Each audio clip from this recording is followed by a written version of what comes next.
नमस्कार. आज आम्ही डिझाईन केलेली 12 बाय सॅन्डलची रूम तुम्हाला दाखवणार आहे. ही मास्टर रूम आहे.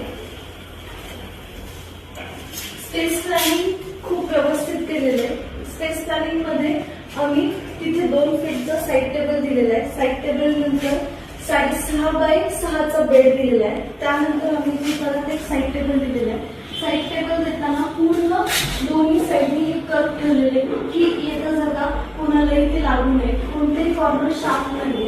इव्हन बेडचा एक कॉर्नर शार्प ठेवलेलं नाही, पूर्ण राऊंड मध्ये आहे. त्यानंतर साईड टेबलच्या बाजूला इथे पूर्ण 7 बाय 7.5चं वॉर्डरोब दिलंय.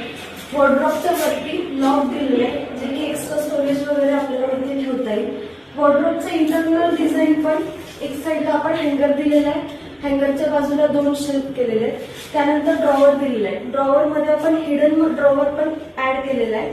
सेम मेल फिमेल मध्ये ह्या साईडला मेलचं दिलेलं आहे. पूर्ण एक साईडला शेल्फ दिलेला आहे, 2 ड्रॉवर आहे आणि खाली शेल्फ आहे.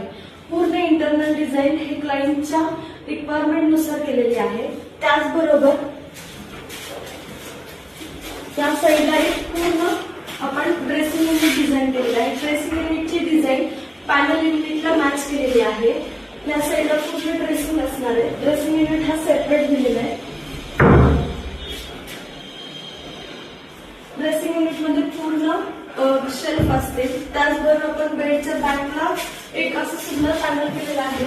दोन्ही साईडला कर्व ठेवलेले आहेत. ड्रेसिंग युनिटचा शेप आणि पॅनलचा शेप एकसारखा ठेवलेला आहे. इथे वॉलपेपर येणार आहे आणि इथे लाईट्स येणार आहे. सो तुम्हालाही कसं वाटतं आम्ही बेडरूम डिझाईन केलेली नक्की करा. थँक्यू.